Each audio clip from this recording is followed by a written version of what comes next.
السلام علیکم.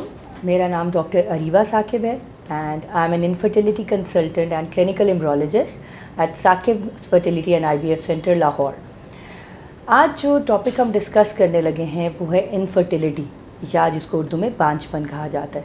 آج کل اس کو انفرٹیلیٹی کے بجائے سب فرٹیلیٹی بھی کہا جاتا ہے. یہ ہے کیا، اس کو آج ہم ڈسکس کریں گے.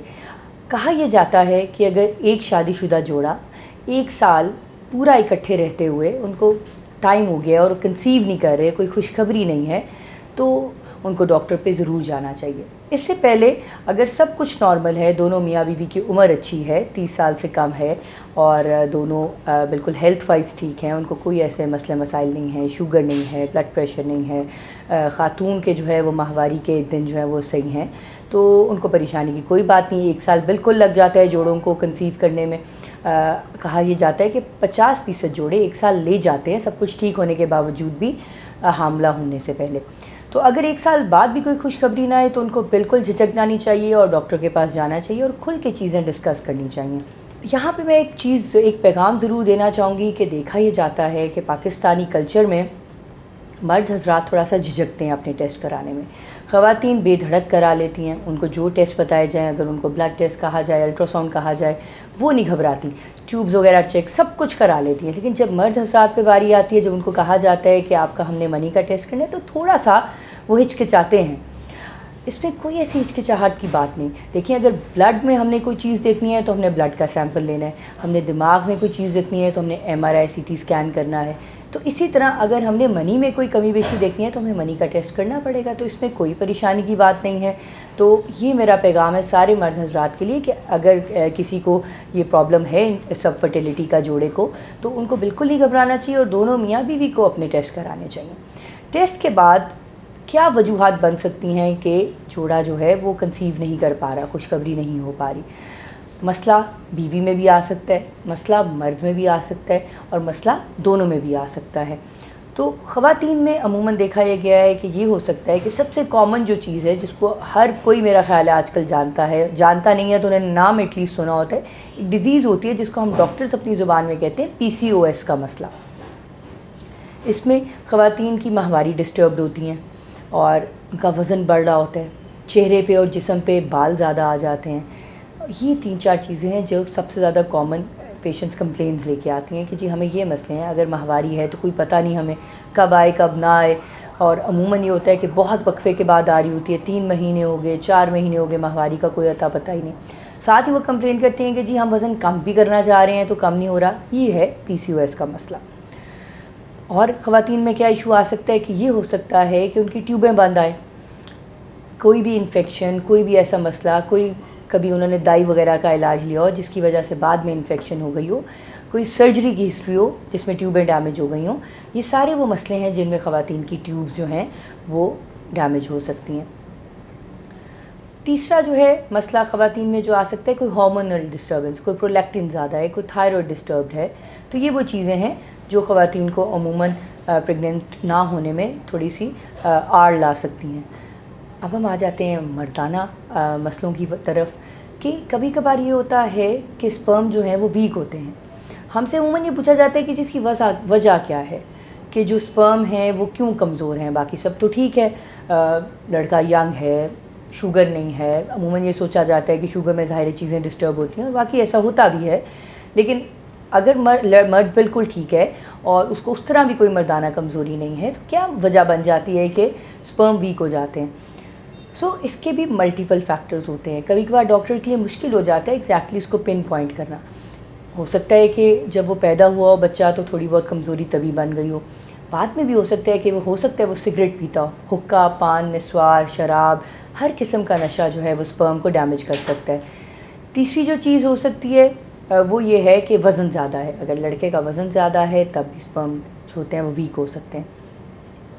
یہ تو ہو گیا. اور ہاں، اگر وہ ورزش نہیں کرتا، ویسے وہ اوور ویٹ نہیں ہے لیکن ورزش کی روٹین نہیں ہے، تب بھی یہ مسئلہ بن سکتا ہے.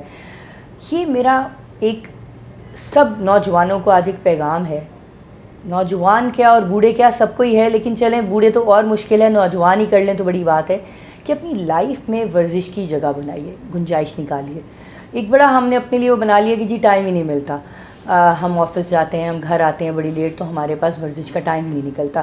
ٹائم نکالنا ہے، یہ بہت ضروری ہے، کیونکہ ورزش اکیلی بہت سی بیماریوں کا علاج ہے.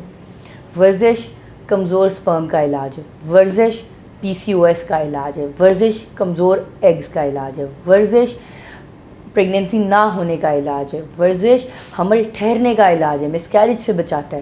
جو کہ ہم سوچتے ہیں کہ جی اگر پریگنینسی ہو گئی ہے تو ہلنا نہیں ہے بیڈ سے، بالکل غلط ہے. آپ نے ورزش جاری رکھنی ہے، جو آپ کی باڈی کو عادت ہے آپ نے وہ ورزش جاری رکھنی ہے، وہ پریگنینسی کو سیف رکھتی ہے.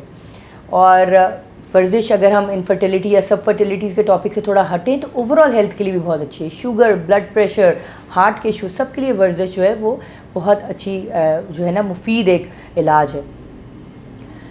ایک اور بیماری ہے مردوں کی جس کے اندر کبھی کبھار ہوتا یہ ہے کہ جب وہ اپنا منی کا ٹیسٹ کراتے ہیں تو سپرم 0 آتے ہیں. وہ بڑے پریشان ہو جاتے ہیں، اور عموماً جگہوں پہ چھوٹے کوئی حکیم وغیرہ یا کوئی ایسے جن کو اتنی نہیں ابھی علم، وہ انہیں کہہ دیتے ہیں کہ جی اس کا کوئی علاج نہیں ہے، تو وہ جوڑا بہت پریشان ہو جاتا ہے. سو ان کو یہ بتانا یہ ہے کہ اب اس کا علاج موجود ہے. اگر آپ کے منی کے ٹیسٹ میں سپرم 0 آتے ہیں پھر بھی ضرور ڈاکٹر پہ جائیے، پراپر انفرٹیلیٹی کنسلٹنٹ کو وزٹ کیجئے تاکہ وہ آپ کو صحیح راستہ دکھا سکیں، آپ کو گائیڈ کر سکیں، اور اگر ممکن ہوگی تو انشاءاللہ آپ کی مدد کر دیں گے اور آپ انشاءاللہ صاحب اولاد ہو جائیں گے. تو آپ نے ضرور آنا ہے. ایک بہت اہم ایک اور میرے ذہن میں ایک آیا ہے ابھی بات کہ ہمارے ہاں انفرٹیلیٹی کنسلٹنٹس کے پاس جاتے ہوئے لوگ بہت گھبراتے ہیں. ان کو یہ لگتا ہے کہ جو اپنے ایریا کے چھوٹے چھوٹے حکیم ڈاکٹرز ہیں بس انہی کو دکھا لیتے ہیں تو پراپرلی انفرٹیلیٹی کنسلٹنٹ کے پاس ابھی رہنے ہی دیتے ہیں. 10 سال 12 سال 13 سال گزار دیتے ہیں.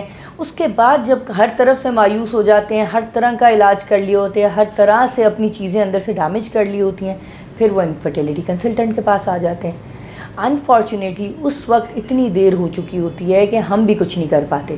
خاتون کی عمر ہو جاتی ہے 43 44، مرد کی عمر ہو جاتی ہے 50 ایئرز تک، اور وہ ہمارے پاس آ جاتے ہیں کہ جی ہم پہلے کوشش کر رہے تھے کہ خود ہی ہو جائے گا، چھوٹے موٹے ادھر ادھر چیک کراتے رہے ہیں، تو اب نہیں ہوا تو ہم آپ کے پاس آ گئے.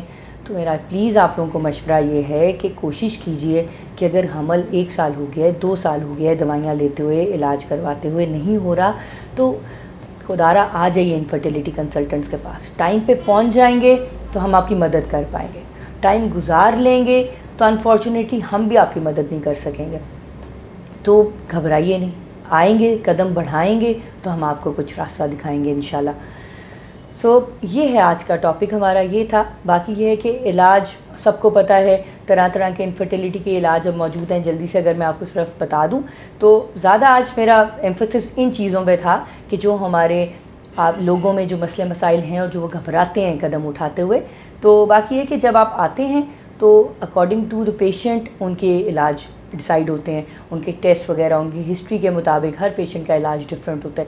کچھ کو صرف دوائیوں سے حمل ہو جاتا ہے، کچھ کو IUI کی مدد کی ضرورت پڑتی ہے، اور کچھ کو IVF یا ICSI پہ لے جانا پڑتا ہے. تو وہ جب پیشنٹ آتے ہیں اور ان کے جو ٹیسٹ اور ہسٹری ہمیں پھر گائیڈ کرتی ہے، ہم اکارڈنگلی ان کو اس علاج کی طرف لے جاتے ہیں. Thank you so much.